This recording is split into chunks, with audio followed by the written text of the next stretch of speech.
The story starts with an envelope. In August 1919, Charles Ponzi was running a struggling business idea out of a Boston office when a correspondent in Spain sent him a letter.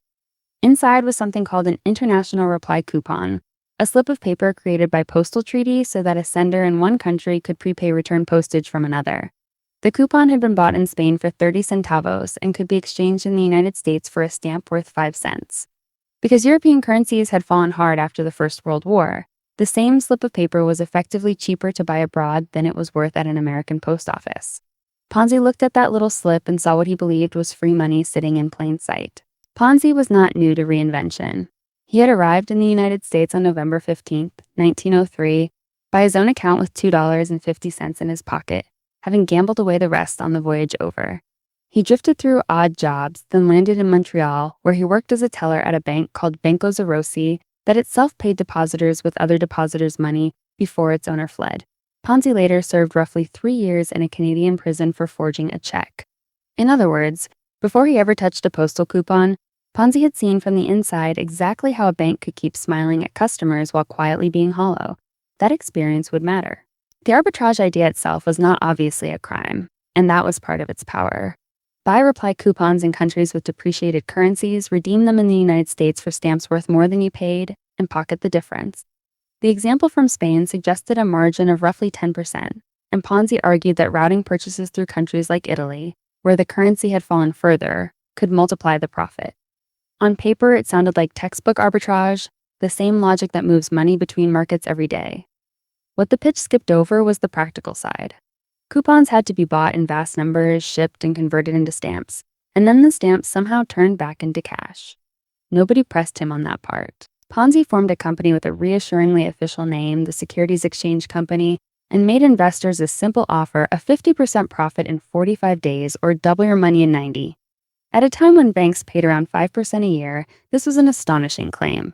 But it came wrapped in a plausible mechanism, the coupon arbitrage, and in the early proof that mattered most to ordinary people. The first investors got paid in full and on time. Word spread through Boston's neighborhoods. Agents earned commissions bringing in friends and family, and the line outside his School Street office grew. Each on-time payment functioned as advertising no newspaper could match. The growth curve went vertical. By June 1920, investors had put in about $2.5 million. By July, money was arriving at a pace approaching $1 million a day. Smithsonian Magazine estimates that some 40,000 people ultimately handed over funds, from dock workers to police officers, many reinvesting their supposed profits rather than cashing out, which conveniently meant less real money ever had to leave the building. Ponzi bought a mansion in Lexington, and more consequentially, he bought his way into a controlling interest in the Hanover Trust Company, a Boston bank. Control of a bank gave his operation an air of solidity, and it tied that bank's depositors to his fate in a way none of them had agreed to. Here's the mechanical core of the whole story. Ponzi was not actually running the arbitrage at any meaningful scale. Redeeming coupons for cash rather than stamps was not even possible under postal rules, and the logistics of buying and shipping coupons by the tons simply did not exist. So the 50% payouts were funded the only way they could be, with money from newer investors. That structure has one ironclad mathematical property. It survives only while new money grows faster than promised payouts, which means it must eventually fail, no matter how honest anyone's intentions are on any given day. The scheme was not a business having a bad stretch. It was insolvent by design from the first payout onward. On July 24, 1920, the Boston Post ran an admiring front-page feature on Ponzi, and deposits surged. But the attention cut both ways, and under acting publisher Richard Grosier, the paper began digging. The financial journalist Clarence Barron supplied the arithmetic that unraveled everything. Covering the money Ponzi had taken in would have required roughly 160 million reply coupons to be in circulation, and only about 27,000 actually existed worldwide. He also noted that Ponzi kept his own money in ordinary banks earning ordinary interest, which made no sense if he truly possessed a machine that returned 50% in 45 days. The claim did not need a courtroom to test it. It needed one division problem. Once the questions hit print, the line outside Ponzi's office reversed direction, and the classic dynamic of a run took over. Ponzi understood that the only way to stop a run is to pay it, so he paid, handing out more than $1 million on peak days, serving refreshments to the crowd and projecting total calm. Remarkably, it half worked.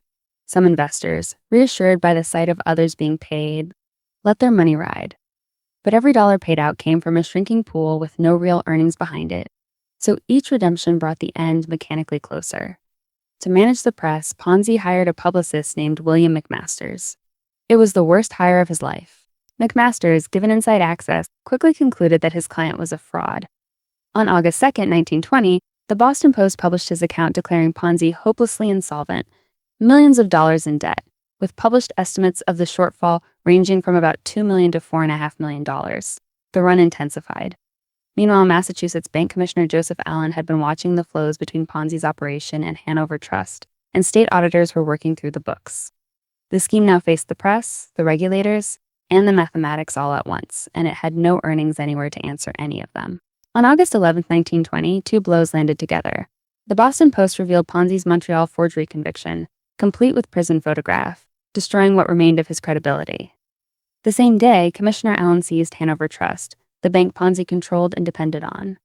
With his bank gone and arrest reports circulating, Ponzi surrendered to federal authorities within days. A government auditor initially put the whole at around $3 million, a figure later revised to roughly $7 million as the books were untangled. From the Post's first skeptical coverage to the seizure of the bank, the collapse had taken under 3 weeks, and the decisive stretch just 11 days. The damage radiated outward. Hanover Trust's failure helped bring down 5 more banks, and total losses are estimated between $15 million by Smithsonian Magazine's account and about $20 million in some others, real money in 1920 terms. Investors ultimately recovered less than 30 cents on the dollar through years of bankruptcy proceedings. Ponzi pleaded guilty to federal mail fraud on November 1, 1920, and was sentenced to 5 years. Massachusetts later pursued its own charges, and after further prison time, he was deported to Italy in October 1934. He died on January 18, 1949, in a charity hospital in Rio de Janeiro, leaving about $75, enough to pay for his burial. The Boston Post won the 1921 Pulitzer Prize for Public Service for exposing him. Ponzi did not invent paying old investors with new money, but his scheme was so large and so public that the structure now carries his name. The United States Securities and Exchange Commission today defines a Ponzi scheme exactly by that mechanic, funds from new investors paying returns to earlier ones, and its published red flags read like a description of Boston in 1920. High returns with little or no risk, suspiciously consistent payouts, unregistered investments, unlicensed sellers, strategies described as secret or too complex to explain, and trouble getting your money out. The enduring lesson is Barron's, not Ponzi's. An extraordinary return claim implies a checkable fact about the real world, and you are allowed to check it. Where does the money actually come from? And is the underlying market even big enough for the story to be true? In 1920, the answer was 27,000 coupons against a promise that needed 160 million. The arithmetic was public the whole time.